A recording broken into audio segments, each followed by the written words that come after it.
Power. Fame. Control. For decades, Sean Combs built an empire on these pillars, a hip-hop mogul who turned beats into billions. But what if the man who sold us the American dream was hiding a nightmare? In September 2024, the world watched as federal agents dragged him from a Manhattan hotel in handcuffs, charged with crimes so dark they'd unravel everything we thought we knew. Sex trafficking, racketeering. A criminal enterprise masked as a music dynasty. And now, in 2025, a new accuser, a man, steps forward with leaked footage that threatens to bury Diddy for good. This isn't just a fall from grace.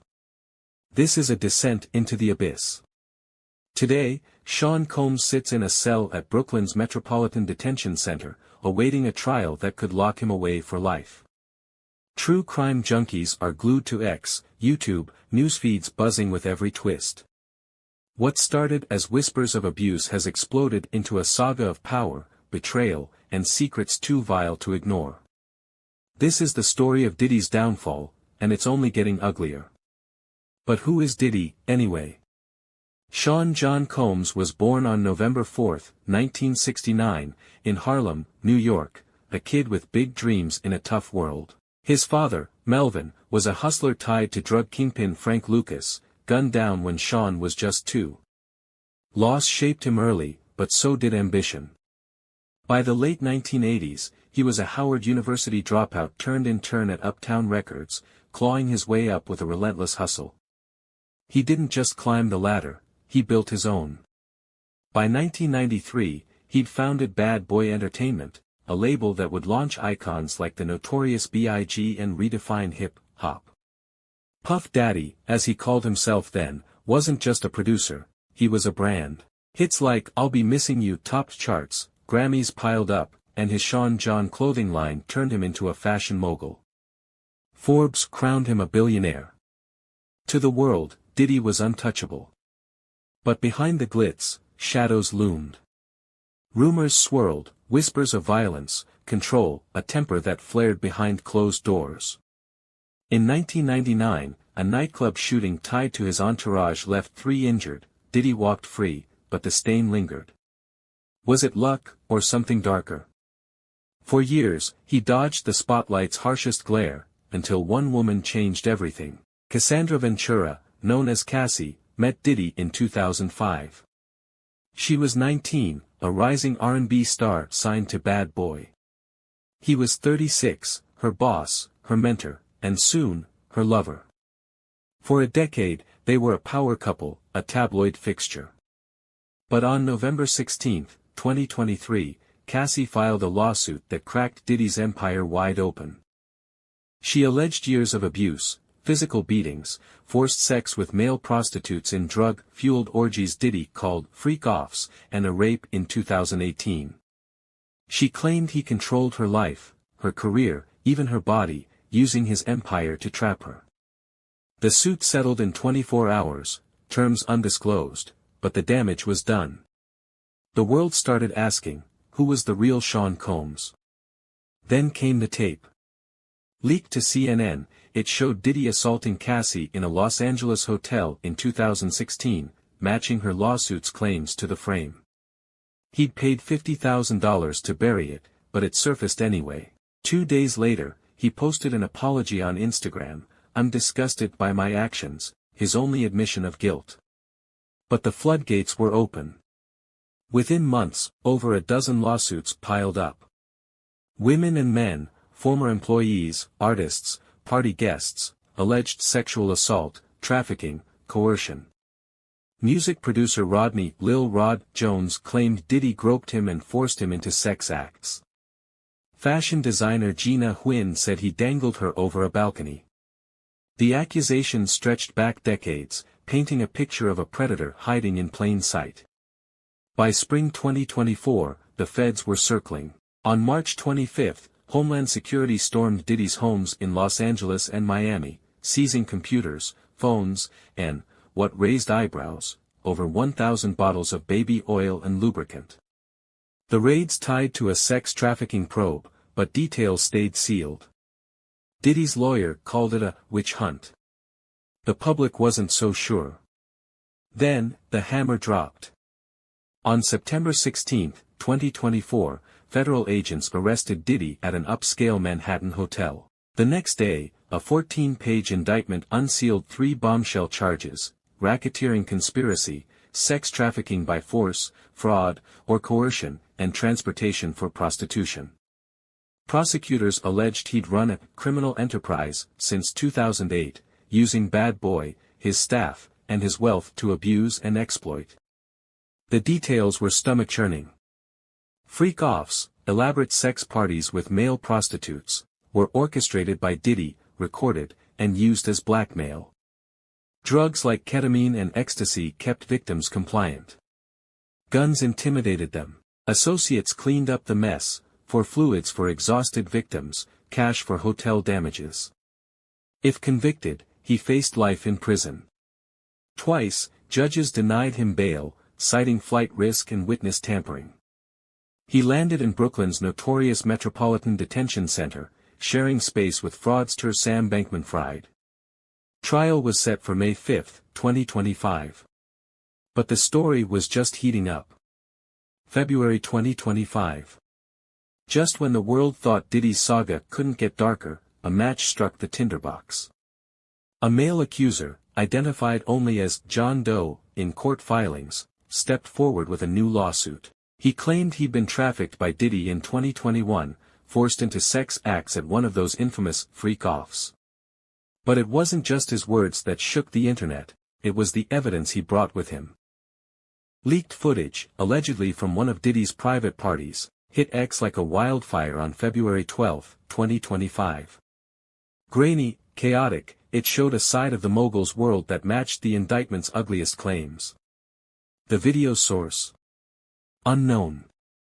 Some speculated John Doe smuggled it out, others whispered it came from a disgruntled insider. Diddy's team screamed deep fake, but the damage was done.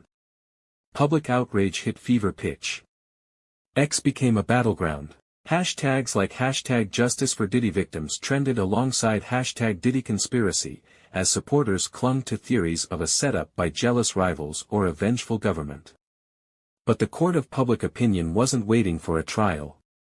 Posts dug up old interviews, Diddy joking about his parties, bragging about control. Each clip fueled the narrative: this wasn't a man caught off guard. This was a pattern. John Doe's lawsuit added flesh to the bones of the indictment. He alleged Diddy lured him with promises of a music career, only to ply him with drugs and threats. Perform or disappear, he was told. The leaked tape, he claimed, was just one night of many. Prosecutors pounced, filing to include the new allegations in their case. Diddy's lawyers fought back, calling it extortion. The trial date loomed, May 5, 2025, and the clock was ticking. As the allegations piled up, Diddy's empire began to collapse. By early 2025, sponsors fled. Revolt TV, the media company he co-founded, ousted him as chairman. Sean John's clothing racks gathered dust in stores.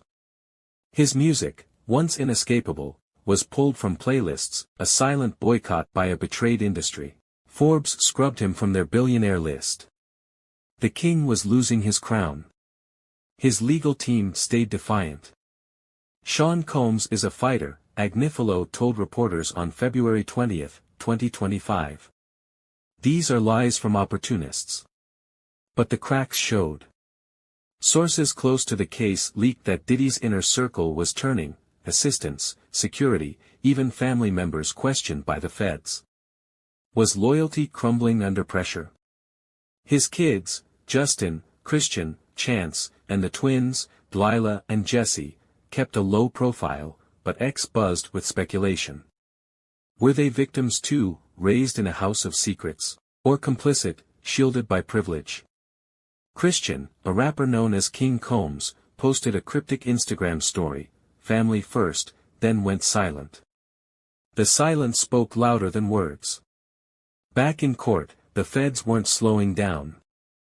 On February 28, 2025, they unsealed new evidence, text messages allegedly from Diddy to staff, coordinating freak-offs with chilling precision, get the girls ready, bring the kit.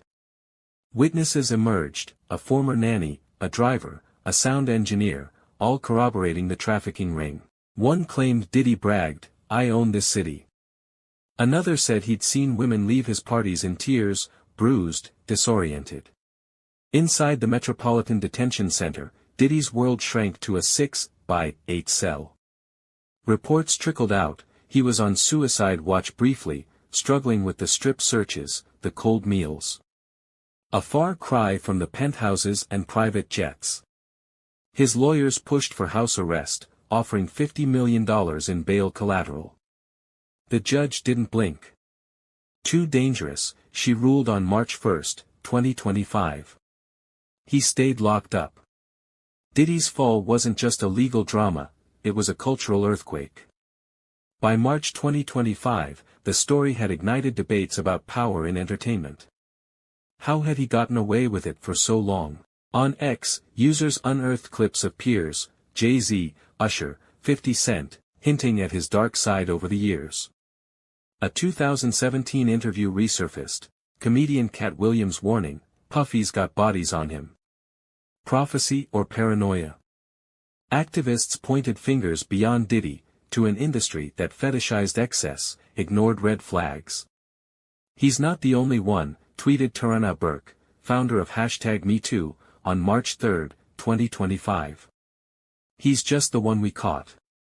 Hip-hop grappled with its own reckoning, glorified misogyny clashing with calls for accountability. Diddy wasn't just on trial, a whole era was. For fans, it was personal. The man who'd soundtracked their lives, prom nights, block parties, was now a monster in headlines. On X, some mourned the loss, can't listen to Biggie the same. Others raged, he's been hiding this since day one. The leaked footage replayed endlessly, a grotesque loop that dared viewers to look away. The story's far from over. With the trials 2 months away, each day brings fresh twists, new leaks, new voices. Diddy's fate hangs in the balance, a man who once owned the world now fighting to save himself. But one question lingers, how deep does this go? March 5, 2025. Behind the scenes, federal prosecutors are assembling a fortress of evidence against Sean Combs. The raids from 2024 yielded a goldmine, hundreds of hours of video, encrypted texts, financial records tracing a web of payoffs. That haul of baby oil and lubricant. Not just a quirky headline. Investigators say it ties directly to the freak-offs, a signature of Diddy's alleged trafficking operation. The indictment paints a chilling picture, parties meticulously planned, victims handpicked, some lured with promises of fame, others coerced outright. Prosecutors allege Diddy used his empire as a machine, bad boy staff booked hotels, security silenced witnesses, accountants masked the cash flow. One email, dated 2015, reportedly from Diddy to an aide reads, "Make sure the room's stocked. No mistakes." The feds say it's a smoking gun. Then there's the tech. Forensic experts cracked phones and laptops seized in the raids, uncovering what ex-users dubbed Diddy's blackmail vault, videos of A-listers, politicians, and unknowns caught in compromising acts. Sources say some tapes were leverage, others trophies. The question buzzing online, who else is on them? And will they talk? The February 2025 leak only amplified the chatter. John Doe's footage, while shaky, matched descriptions from other accusers, a mansion basement, strobe lights, a man in charge. Ex-sleuths cross-referenced it with Diddy's known properties, pinning it to his Star Island estate in Miami. True or not, the clip became a Rorschach test, fans saw a setup, foes saw proof. Witnesses are the wild card. By March, over 50 people, former lovers, employees, partygoers, had spoken to the feds. A hotel maid from 2012 described cleaning up after a freak-off, blood on sheets, a woman sobbing in the hall. A bouncer recalled Diddy waving a gun, shouting, "You don't know who I am." Each story tightened the noose. On the other side, Diddy's defense is scrambling. Mark Agnifilo, a bulldog attorney known for taking on tough cases, has stuck to one line: this is a lynching. He claims the accusers are grifters, the footage doctored, the feds overzealous. But cracks are showing. In a March 3 filing, they floated a new tactic, blaming rogue staff for the parties, painting Diddy as a detached boss. It's a Hail Mary, and it's not landing. The public's not biting.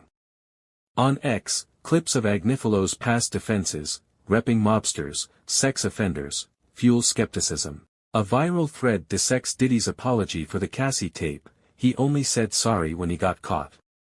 Even his allies are quiet. Jay-Z, once a close collaborator, hasn't mentioned him since the arrest. The silence is deafening. From jail, Diddy's options dwindle. Reports say he's micromanaging his case, firing off late-night calls to lawyers, sketching strategies on legal paths. A leaked letter to his kids, dated February 25, vows, "I'll fight this to the end." But insiders whisper he's fraying, pacing his cell, haunted by the walls closing in. The bail denials sting most. 3 strikes, September, October, March, each judge citing the same risks: wealth, private planes, a history of intimidation. Prosecutors dropped a bombshell in the latest hearing, a 2023 audio of Diddy allegedly threatening a witness, snarling, "You'll regret this." His team calls it spliced. The judge didn't care. He stays put. But Diddy's not alone in this storm. Lurking in the margins are figures who could tip the scales. Take Jane Roe, another pseudonymed accuser from the lawsuits. She claimed she was Diddy's fixer for a decade, arranging girls, paying hush money, torching evidence. In December 2024, she flipped, spilling secrets to the feds. Her testimony could be dynamite, or a dud if she's discredited.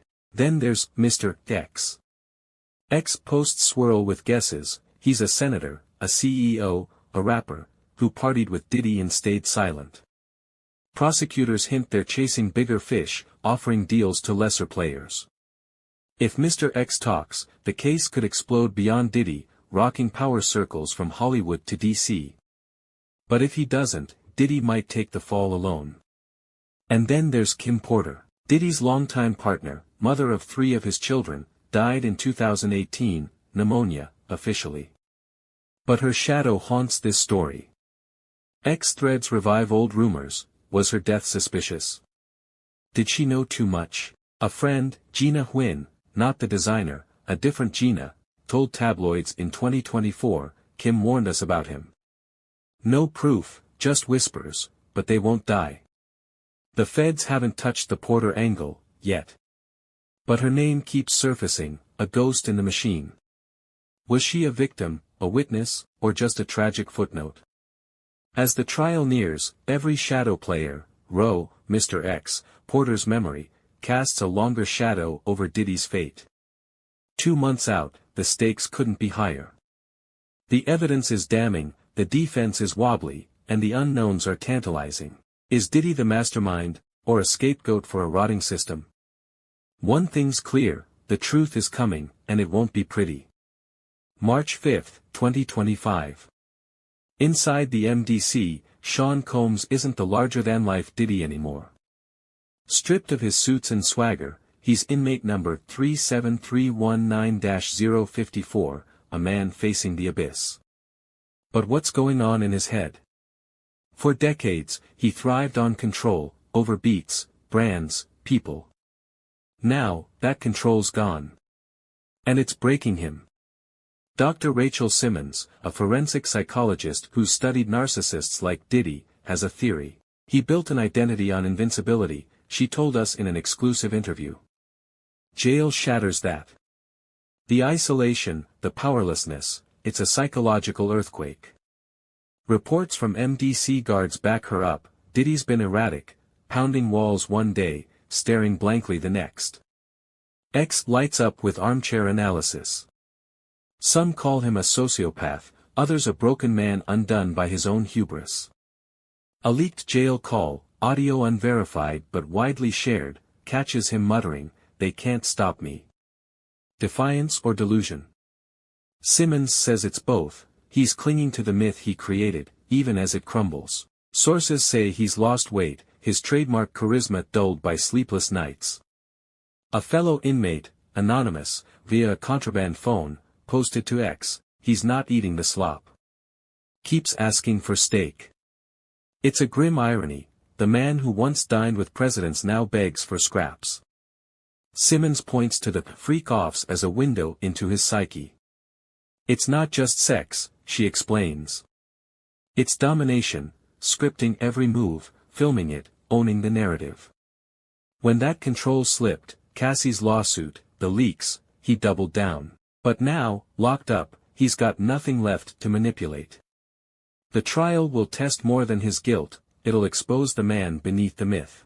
Outside the cell, the world can't look away. By March 2025, Diddy's saga is a full-blown media beast, true crime's juiciest story since Epstein. Cable news runs 24/7 loops of the leaked footage, pixelated but inescapable. Podcasts churn out episodes, Diddy, Predator or Prey, racking up millions of downloads. On X, the hashtag #DiddyWatch hits 1 billion impressions. The internet's a feeding frenzy. Sleuths unearth old clips, Diddy slapping a dancer in 2001, threatening a journalist in '98, framing them as breadcrumbs to 2025. Tabloids feast too. TMZ reports his celebrity friends, Beyoncé, Drake, Leonardo DiCaprio, have gone dark, dodging the fallout. A March 2, 2025, exposé claims Diddy's white parties, once the pinnacle of glamour, were recruitment grounds for his schemes. Guests like Usher, who once lived with Diddy as a teen, stay mum. The silence fuels speculation, who knew what? The press isn't just reporting, it's shaping the narrative. On March 4, the New York Times drops a bombshell. An ex-bad boy intern alleges Diddy spiked drinks at a 2010 label party. X erupts, he's a monster. While legal analysts warn of bias, the jury pool's tainted, one tweets. Can he get a fair shot? With 60 days to trial, the media's already convicted him. Beyond the headlines, Diddy's fall is rewriting the rules. In schools, kids dissect his music through a new lens. Mo money mo problems feels prophetic now. On college campuses, hip-hop studies professors scramble to update syllabi. He was a titan, says Dr. Jamal Carter of NYU. Now he's a case study in abuse of power. The industry's reeling too. Young artists distance themselves, Bad Boy's legacy, once aspirational, now toxic. On March 1, 2025, Spotify data shows a 40% drop in Diddy's streams. Radio stations quietly phase him out. It's a cleanse, a DJ tells us. No one wants that stain. But some veterans push back. 50 Cent, a longtime rival, tweets, "Y'all acting like he's the only one." For survivors, it's bigger than music. Support groups see a spike, women and men inspired by Cassie and John Doe to speak up. He made us feel small, one tells us, voice trembling. Now we're loud. The National Human Trafficking Hotline reports a 15% uptick in calls since Diddy's arrest, tying it to the case's glare. His downfall's a spark, for justice, or reckoning. Communities grapple too. In Harlem, where Diddy's a hometown hero, murals fade under scrutiny. A barbershop debate rages on X, he put us on the map, versus, he sold us out. Pride clashes with shame. Across the diaspora, black voices demand nuance, don't let one man's sins erase a culture's triumphs. It's a tightrope, and the world's watching. As May 5, 2025, nears, the ripple effect widens. This isn't just about Diddy, it's about who we idolize, who we protect, who we believe. The trial's a crucible, burning away illusions. Win or lose, the mogul will never be seen the same way again. Sean's court appearance draws closer. The Thurgood Marshall Courthouse in Manhattan is prepping for a circus, barricades up, press pens staked out. Inside, prosecutors and defense attorneys sharpen their knives. This isn't just a trial, it's a reckoning decades in the making. And the build-up's already explosive. Will Diddy hold under pressure? Or will he crack open for the world to see his scars, and the demon lurking in the shadows? Subscribe to our channel and stay tuned as we bring you more about the fall of Diddy, and the dawn of what's next.